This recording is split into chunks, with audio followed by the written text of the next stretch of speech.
بلى قد جاءتك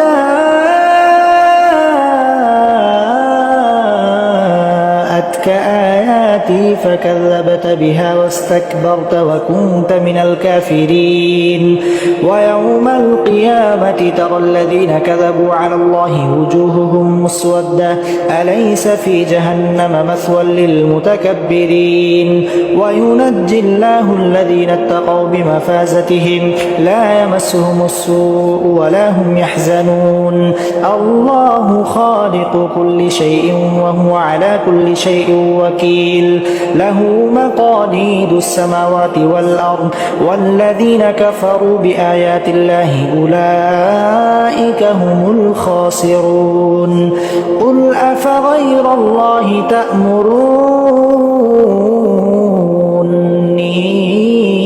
أعبد أيها الجاهلون ولقد أوحي إليك وإلى الذين من قبلك لئن أشركت ليحبطن عملك ولتكونن من الخاسرين بل الله فاعبد وكن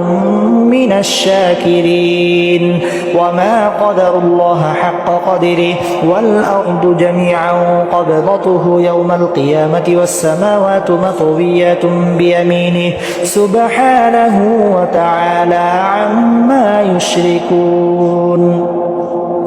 ونفخ في الصور فصعق من في السماوات ومن في الأرض إلا من شاء الله ثم نفخ فيه أخرى فإذا هم قيام ينظرون وأشرقت الأرض بنور ربها ووضع الكتاب وجيء بالنبيين والشهداء وقضي بينهم بالحق وهم لا يظلمون ووفيت كل نفس ما عملت وهو أعلم بما يفعلون وسيق الذين كفروا إلى جهنم زمرا حتى إذا جاءوها فتحت أبوابها وقال لهم خزنتها ألم يأتكم رسل منكم يتلون عليكم آيات ربكم وينذرونكم لقاء يومكم هذا قالوا بلى ولكن حقت كلمة العذاب على الكافرين قيل ادخلوا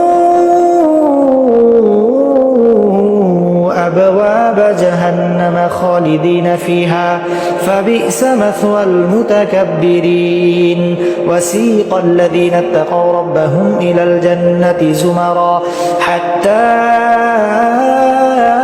إذا جاءوها وفتحت أبوابها وقال لهم خزنتها